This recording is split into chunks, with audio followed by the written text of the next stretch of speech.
Orqangizda ko'rib turgan sammoykaga 500 million pul sarfladik. 7 oy davomida qanaqa daromad ko'rdik va shuningdek bu biznesni qurishdagi tajribalarimiz haqida ushbu videoda hammasini raqamlarda ko'rsatib beramiz. Eslatib o'tamiz, bu video 2,5 milliard so'm sarflab 5 milliondan 500 milliongacha bo'lgan pullarni investitsiya qilib turli bizneslarda va ularni qanday daromad qilishini ko'rsatib boramiz. Hozirgi aytib o'tganimizdek sammoyka biznesimiz bu videoda 3 ta qism bo'ladi. Birinchi qism qurilish jarayonlari, undagi xarajatlar, nimalarga e'tibor berish kerakligi. Ikkinchi qismda biz apparaturalar haqida gaplashamiz va uchinchi qismda daromad, xarajat hammasini va tajribamizdagi ozgina tavsiyalarimizni berib boramiz. Albatta, ko'pchilik hozir sammoyka yo'lga qo'ygan, tajribalar ko'p ko'rayotgan bo'lsalar, biz videoda aytmagan tavsiyalarni albatta izohlarda yozib ketinglar. Xudo xolasa ko'pchilikga foydali bo'lishidan umidvormiz. Videoni oxirigacha ko'ring. Agar siz sammoyka qurmoqchi bo'lsangiz, yaxshigina bonuslarni ham aytib o'tamiz. Birinchi bo'lib qurilishdan boshlaymiz. Bu zdaniya qurilganda chala holatda olganmiz. Biznesni yo'lga qo'yayotgan odam o'zida sammoyka qilaman degan, keyin ko'p muammolar tufayli qolib ketgan bo'lgan va biz buni chala holatda olib, qurilish davomida to'ldirib, apparatlarni qo'yib ishga tushirganmiz. Kelinglar, qurilishda nimalarga e'tibor berish kerak va biz qay holatda olganmiz, hammasini xarajatlar bilan aytib beramiz. Bu yerda birinchi o'sha mashina kiradigan boksni qurish kerak. Qurishda nimaga e'tibor berish kerak? Eni 5 metr bo'lishi kerak, balandligi 4 metr bo'lishi kerak va uzunligi 6 metr bo'lishi kerak. Endi birdan xatolardan aytib o'tib ketamiz. Bu yerda qurilishda nima xatolar bor edi? Bokslar bor edi, lekin liksanlari yo'q edi. Mana o'rtada bo'lingan plastmassalar. Bularni o'sha kvadrati 200 mingmi, 400 ming atrofida turadi. Endi hozirgi narxini bilmayman. Birinchi xatosi bu 6 metr emas edi. Biz buni o'sha uzunligini 6 metr qildik. Nima sababdan? Agar bu yuvayotganda kirayotgan mashinaga yoki bu bo'lmasa, narigi mashina bunga xalaqit berib qo'yishi mumkin. O'sha uchun buni mana shu 1,5 metr mana shu qo'shganmiz. Keyin uklon juda tekis emas edi. Bu mashina yuvayotganda odam kiyimiga tegib loy bo'lishiga, o'sha oyoqlarda loylar bo'lishiga sabab bo'ladi. O'sha uchun uklon qilib vanna qazdirdik. Mana shunaqa suv o'rtaga to'planishi uchun. Ko'rsanglar bo'ladi, bu 2 metrga 1 metr qilingan. Hammasi o'sha yerga to'plandi, mashina tagida qolib ketadi. Boks ko'ryapsiz, top-toza bo'lib turibdi. Ko'pchilik moykalarni biz ko'rmaganmiz, lekin o'sha biz foydali deb o'yladik. Shu oyoqlar to'xtaydigan joy. Chunki mashina oxirigacha borib qo'ymaydi. Oldin yuvishga joy qoladi. Keraklicha mashina qayerga to'xtash kerak? Sentrda. O'sha qayerda to'xtasa eng idealni bo'ladi yuvish uchun. O'shalarni kirgizib qo'yganmiz. Xullas, mana shuni qilishimizga har bittasiga o'rtacha 2-3 milliondan sarflaganmiz. Boksiga vanna qilib va o'rtadan yana shu suv chiqib ketishi uchun bir qarich tepalikda turba o'tgan va turba bu ariq qolib kelib suvni tashqariga olib chiqib ketadi. Yana bir xatosi lampochkalar bor edi. Bu lampochka suv o'tkazadigan edi. Biz uni almashtirib chiqqanmiz. Va shuningdek, mana ko'ryapsiz, o'rtada o'nga-o'ng profil o'tgan. Bu profilni ustidan mana shu shilanglar o'tgan. Yonboshini ko'rinmaydi ham. Apparatura o'rnatganda nimalarga qarash kerak? Masalan uchun mana shilang hozir yerga tegmasdan turibdi. Bu davleniya kelganda ham yerga ishqalanmaydi va shilang yeyilmaydi. Bir xil joylarda o'rnatayotgan shu joylarga qarab ketiladi. Keyin masalan uchun qaysi pistoletda nima ximikatlar chiqadi, o'shani ko'rish kerak. Demak, bu pistoletdan pena, nano aktivniy ximik chiqargan. Bu tarafdagida esa suv, osmos, vosk chiqargan. Endi avtomatik pauza deyapti. Bu hamma moykada ham yo'q. Bu nima degani desa, pistoletni qo'ysak, o'zi pauza bo'ladi. Ko'rdinglar, o'sha oson. Naves qilasizlar, 4 ta mashina kiradigan garajga o'xshagan balandroq qilib korobka qilsanglar, bu yoq apparatura. Qisqa qilib aytganda shu. Bu apparatura Pramoy brendi. Sheringlar bilan hozir birga ochganmiz. Reklama ham bo'lib ketyapti. Endi rozi bo'lasizlar, chunki challenge-da davom ettirayotganda o'zimizni ishlardan qilish chunki ham risk ham ishonchli. O'zi umuman sammoyka quruvchilar ko'p. O'rtacha narx bozorda 3 mingdan 5 minggacha har xil o'sha funksionaliga qarab olishingiz mumkin. Apparaturalar haqida ma'lumot beramiz. Demak, Pramoy brendidan olganmiz. Avtopauzali. Nima ustunligi bor boshqalardan deyilsa, birinchi avtopauza, klik va bunda hamma monitoring ichida va shuningdek yangilansa ham obnovlение onlayn qilish mumkin. Misol uchun ertaga pul qandaydir boshqa summalarga o'tsa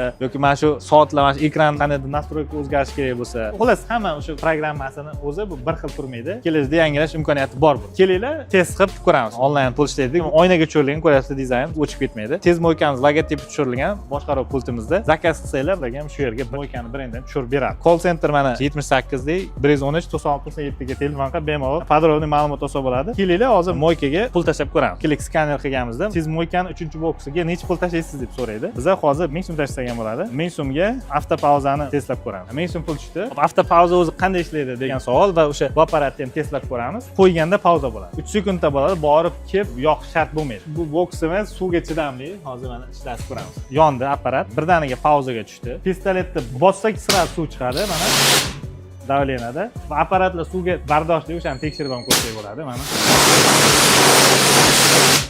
Ko'rdinglar, xullas pistoletni qo'ydik, sразу pauzaga tushdi, avtopauza deb yozdi, ya'ni pulimiz ketishdan to'xtadi. Bu klientlarda pulini ekonom qiladi va o'sha moykada bemalol misol uchun pauza vaqtida tutib turishi, boshqa qilishda yugurib kelib bosishi shart bo'lmaydi. Hop, yana kichkina layfhak endi mana shunaqa ilgich qo'yib, mana buni alohida sotadi, shu promoda do'konlarida bor. Bunaqa narsalar ham bor. Qotib qolmasligi uchun suvga solib turiladi. O'sha penalarni yuvib olishga, o'zi qum-qumlari bo'lmaydi, osilib turgani uchun, suvga yuvilib turgani uchun. Nima uchun endi bunaqa qo'yilgan? Xuddi bu banklarda kassani yonida ruchkani prujinaga boylab qo'yadi-ku, xuddi shunaqa. Uchun adashib kimdir olib ketib qolmaydi, yerga tashlab ketmaydi, tashlasa sinishi, qum bo'lishi, kimdir balonni chiqarishi mumkin. Balongacha emas, qo'zib ketadigan 200 olmish aylansa ham mashinaga yetadi. Samoykada biz shu klikam ustonika qilib berganimiz uchun ko'p samoykalarni opsida ham o'rganganmiz. Uzoqlarda ham yozib ketadi, shunga o'xshagan samoykaga foydali ma'lumotlarni. Xudo xolasa o'sha boshqa odamlarda ham to'plangan layfhaklarni ham aytib boramiz. Yana bir e'tibor beradigan jihat, har bitta boksni raqamlab chiqqanmiz. Bu esa o'sha to'lov tizimlarida yoki har bir boksni nomlashingiz, ajratib chiqishingiz uchun kerak bo'ladi. Mana bitta boksni umumiy ko'rib chiqdik. Sementni, tepasida narsalarni qurishiga 1,5 mingdan 3 minggacha sarflab, turli xil ko'rinishlarda o'zingizlarga moslab ishlatilgan materiallarga bog'liq. Misol uchun tunikadan ham yopish mumkin, banner bilan ham yopish mumkin o'rtasini va o'sha ustini tom qismini yopib, bir boksni xarajati o'rtacha shunday bo'ladi. Agar o'rtacha 2 mingdan desak, bizada 5 ta boks bo'ladigan bo'lsa, bu 10 ming xaraj joyiga ketdi degan. Qo'llash jihatini aytib o'tdik. Endi tashqari haqida gaplashamiz. Moyka joyni tayyorlayotganda e'tibor berish kerak narsa, agar 5 ta, 6 ta qilmoqchi bo'lsangiz, o'rtasida shu motorxona qilgan yaxshi. Shunda shlanglardan tezroq yetib boradi. Chekkaga qilib, eng oxiriga davlina kamroq borgandan o'rtaga qilinadi. Hozir mana ko'rib turibsizlar, 3 ta boks o'rtasida motorxona qilingan. Kengligi, motorxona kattaligida o'rtacha 5 ga 6 desa ham 30 kvadratga motorxona joylashgan. Shuningdek, maslahat beramiz. Agar siz 5 ta boksga qilayotgan bo'lsangiz, 10 talar mashina uchun, artish uchun joy ajratgan yaxshiroq. Endi bizda o'sha joy kichkinaroq bo'lgani uchun shunaqa ajratilgan. Yana bir moyka olganimizda xato. Bu yerda kenglik 5 standart deydiku, lekin hammasida 5 emas. Ko'rgan bo'lsanglar, mana qora mashina turgan joyda ko'rsanglar, misol uchun kamroq nisbatan bu 4,5lar ham bo'ladi, lekin odamga noqulay bo'lib qoladi. 5 bo'lsa bemalol, odam bemalol yuvadi. O'shanga qurayotganda e'tibor berasizlar. Ko'rib tursa, bu Samoyka motorxona yuragi desak ham bo'ladi. Samoyka biznesini boshlayotganda bu xonaga kirish bizga orzu bo'lgan, 5 yil, 6 yil oldin. Chunki kirgizmagan, tanishlar bo'lmagan. Hop, 5 ga 5 primier 25 kvadrat, 5 ta boksga, 6 ta boksga bo'ladi. Ko'ryapsiz, ancha joy ortgan. Montajlar qanday qilingan? 2 metr balandga, mana men bo'yim 180, ko'ryapsiz, 2 metr balandga suvlar qo'yilgan. Bu o'sha konsol 4 metrda turgan bo'lsa, motorga davleniya bilan suv keladi. Samoyka motorlari bu suv tarib beradigan, tortadigan bo'lmaydi. Shuning uchun davleniya bilan kelsa, ko'p tinimsiz sal balandroq 2 metr balandlikka qo'yish tavsiya qilinadi. Ko'ryapsiz, hozir bu yerda 6 ta, bu yerda 4 ta. Jami 7 ta yomkis qo'yilgan. Bu yomkislar har biri o'rtacha 700-800 ming so'm turadi bozorda. Ya'ni o'sha 4 million, 5 million pul shu yomkislarga ketgan. Va mana shu temirlar ham o'ngon profildan bu ham chiroyli qilib taxlangan. Xo'p, endi apparatura tanlashimiz kerak. Apparatura funksiyonaliga ko'ra farq qiladi. Hozir ko'rayotgan bo'lsanglar, har birida invertor bor. Mana ko'rinib turibdi. Bu invertor nima vazifani bajaradi deyilsa, har bitta funksiyonalni alohida bosimda ximikat yo suv chiqarish ta'minlab beradi.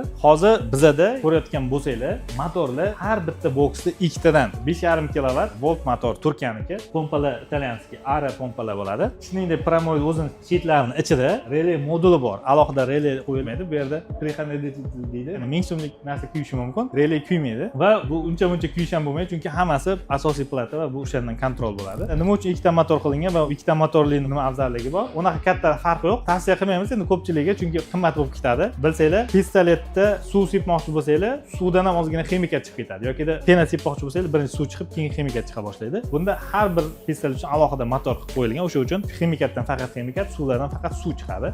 O'sha uchun effektivroq, biroz yaxshilangan, lekin summaga nisbatan unaqa katta o'zgarish yo'q. Endi biz eksperiment sifatida mana shunaqa qimmatroq apparatdan qilib ko'rganmiz. Endi bunga yer osti suvidan olganmiz. Osmosga suv qayerdan kelyapti? Uzunman suv qayerdan kelyapti? Suv yer tagiga 50 metr quduq qazilgan, nasos motor qo'yilgan. $70 turadi motor. Xarakteristikalar shu pastda yozib qo'yamiz xarajatlar bilan. Quduqdan chiqqan suv uchorchik bor. Hozir bilasizlar, qonunchiligimizda yer tagidan chiqqan suv ham uchorchik qilib davlatga pul to'lanadi. O'sha pulni to'lab ketyapmiz. Mana uchorchikda antennasi bu doim onlayn bo'lib turadi. Osmos apparatlari haqida gaplashamiz, akalar. Osmos apparati mana shunaqa $4,000 turadi. 5 etapli 1 tonnali. Soatiga 1 tonnali, yarim tonnali nima degani? Yarim tonna degan soatiga yarim tonna suv chiqadi degani. 1 tonna degan soatiga 1 tonna suvni filtrlab beradi. 5 etapli, 3 etapli nima degani? 5 etapli o'sha o'zini maxsus ko'mirlari bo'ladi. Bu ichishga ham yaroqli hisoblanadi. Uchityapmiz esa o'sha tuz hamma minerallarni o'zi olib qoladi. Mineral qo'shib bermaydi. Bu o'sha moykaga bo'ladi. Biz endi 5 etapni qo'yganmiz.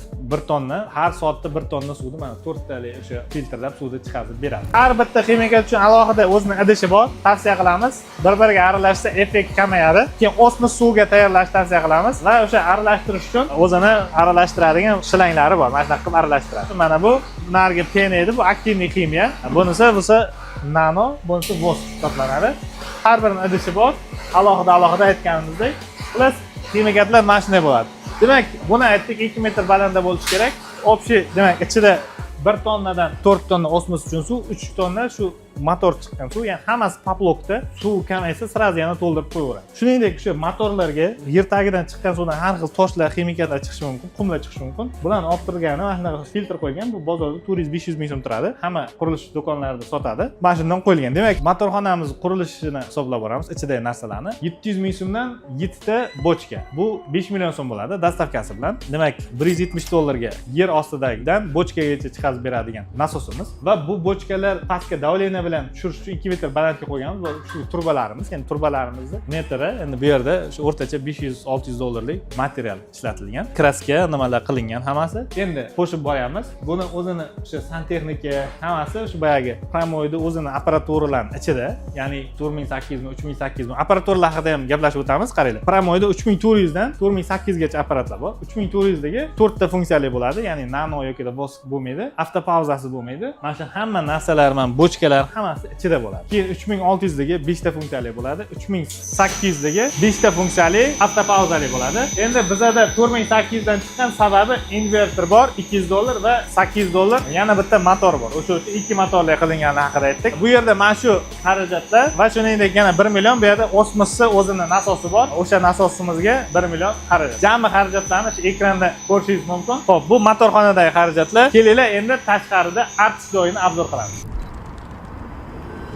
Artish joyi qilganda nimalarga qarshi? Endi bu yoq issiq, mana bunaqa soya qo'ygan yaxshi. Endi buni ham narxini aytib o'tamiz. 5 millioncha ketdi mana shu joyga. Endi kvadratiga qarab OLXdan narxlarni ko'rib olaverasizlar. Xo'p, biz qurilishimizga 500 million pul ketdi dedik. Hammasini hisoblab, oxirida narxlarni va xarajatlar haqida aytib o'tamiz. Demak, naveslar yo'q edi. Buni qilishga bir primerni temir hamma narsa kraskalari bilan bizaga 8 mingga tushgan. Xo'p, endi devorlar qilganmiz, o'sha xarajatlar bor. Xullas, artish joyida обязательно filsos bo'lishi kerak. Filsosimiz $100 turadi. Bizda ikkita bor, $200 va shuni mana shunaqa suv lattalarni yuvib olish uchun suv qo'yilgan va shuningdek hamma mashinaning poliklarni quritish uchun qator qilib o'zinasiga temir reshotka qilingan. Ustiga qo'yib quritish mumkin. Ko'ryapsizlar, devor tarafdan ham, tashqari tarafdan ham setka qo'yganmiz. Sababi samolyot tozalangan mashinani chang qilmasligi uchun. Keyin Suxoy tuman qilganmiz. Bu haqida keyingi videolarda xudo qolsa bu Suxoy tuman qanaqa daromad qilishi, qanday ishlashi haqida keyingi videolarda. Bu ham mashinaga qo'shimcha qo'yaylik. Balon qo'yatib Suxoy tuman qolishi mumkin. Va bu yerda ko'rib turibsizlar, latta qisadiganimiz bor. Pramoy do'konlarida bor. $75 turadi. Bu ham ikkita qo'yilgan. $150, bu $100 dan $200. Jami $350lik narsa qo'shimcha qilingan bu yerda. Va shuningdek motorlarni tashash uchun alohida sigaret qutilar qo'yganmiz. U yoqda ham alohida motor tashlaydigan idishimiz bor. Kechqurun ham yorug' bo'lib turish uchun mana shunaqa LED chiroqlar bilan yoritganmiz. E'tibor bergan bo'lsanglar, bu tarafda va bu tarafda bitta, o'rtada mashinaga alohida o'sha nur taratib turibdi. Tashqariga esa alohida yana qaragan chiroq qo'yganmiz. Umumiy aytganda artish joyi shundan iborat. O'ylaymanki, o'sha moykamizni hamma ko'rsatgan ma'lumotlarimiz foydali bo'ldi. Yana bir narsa, moykada ko'rayotgan bo'lsanglar, har bitta shu boks orasiga musor tashlash uchun alohida quti qo'yilgan. Xullas, moykamiz ishga tushdi. Bu moykamiz sentyabrdan boshlab ishga tushgan. Hozir mart oyi tugadi. Sentyabr, oktyabr, noyabr, dekabr, yanvar, fevral, mart. Bizada demak 7 oy davomida qanday daromad qilgan, kelinglar, shuni hozir telefonimizda ko'rsatamiz. Endi qiziq joyiga keldik. Oyiga moyka necha pul topadi? Kelinglar, shuni ko'rsatamiz. Bugunni ko'raylik. Bugun 1,361 ming so'm pul topgan. 115 mingga klikdan qolgan naqd. Endi naqdni ham ko'rsataveramiz. Sababi biz hammasini o'sha o'zi kassadan qoidasi o'tkaziladi. Biz inkassatsiyadan o'tkazib fermaga tiqamiz. Xo'p, fermaga ochilgan moykamiz. Oy davomida bugun 31-mart ko'rib turibsizlar. Hozirgi sanaga ko'ra 43 million 500. Endi oz kechga borib aytaylik, bugun 12 gacha 44 ishladi degan taqdirimizda o'rtacha 3800 soat atrofida demak daromad chiqdi. Endi bu daromaddan xarajatlarni ko'rib chiqamiz. kelinglar, bu yerda nima xarajatlar bor o'zi. Xo'p, ximikatlar olinadi, chiroq, suv, qaraydigan ishchi xodim xarajati va arenda xarajati bor va yana qo'shimcha xarajatlar bo'lishi mumkin. Bularni o'sha sozlashlarga, zapchastlar almashtirishlarga ketishi mumkin. O'sha xarajatlarni olganda sof xarajat o'rtacha misol uchun 1,5 ming arenda, suv toklarga примерно 1 million 2 million ketadi. Uzr, xodim xarajatiga 5 million deylik va hozir ko'rib turibsizlar 25-26 o'zi xarajat bo'ldi. Endi 44 million qolayotgan bo'lsa, o'rtacha har oyda 1,5 ming, demak ushbu joydan daromad topyapmiz. Bugungi kunda endi bu 40 ming xarajat bo'lsa, o'rtacha biza kelgan pulni 1,5-2 yilda olishimiz mumkin bo'ladi. Butun davr davomida mo'yka qancha daromad qilgan kelib uni ko'rib chiqamiz. Hop, programmamizda mana shu yerda hamma narsani ko'rsatib turadi. Bu o'sha Pulbox degan loyiha bor, o'sha Promoyda qoshida. Tez mo'yka ko'rib turibsizlar. Finansga kiramiz. 1-sentyabr tanlang. 1-sentyabrdan bugun 31-martgacha alohida Excel faylda ham yuklab beradi. Qancha pul topgan? 242 million naqd va 38 million, demak bu yerda onlayn. Jami qo'shilganda endi 280 million, endi 281,5 million aslida daromad qildi. Bu o'sha Xitoy uchun nima deb o'ylaysiz? 40 ming chiqarib shuncha daromad. Endi xarajatlar yarmini ayirgan taqdirimizda ham yomon emas deb o'ylayman. O'sha bir 15 mingini, 12 mingni ishlab bo'ldi joy. O'rtacha aytganimizdek, Samoykada 1 yil, 2 yilda o'sha kelgan pulni chiqarish mumkin. Endi qo'shimcha qulayliklar yana ham ketaverish kerak, ko'proq daromad topish uchun. Misol uchun, ushbu Samoykamizda latta sotadigan, suv sotadigan, marojniy sotadigan joylar qilib qo'yish mumkin. Misol uchun, kimdir bola chaqalari bilan kelganda bemalol xarajat qilish uchun. Videomiz yoqqan bo'lsa like bosib qo'yasizlar. Menimcha ko'plab savollarga javob oldinglar. Keyingi videomizda biz Suxoy tuman biznesi haqida va Mo'ykada qo'shimcha bizneslar haqida obzor qilamiz va Xitoy safarimiz va Xitoyda ham zo'r bizneslarni, qo'shimcha daromad qilish mumkin bizneslarni obzor qilamiz.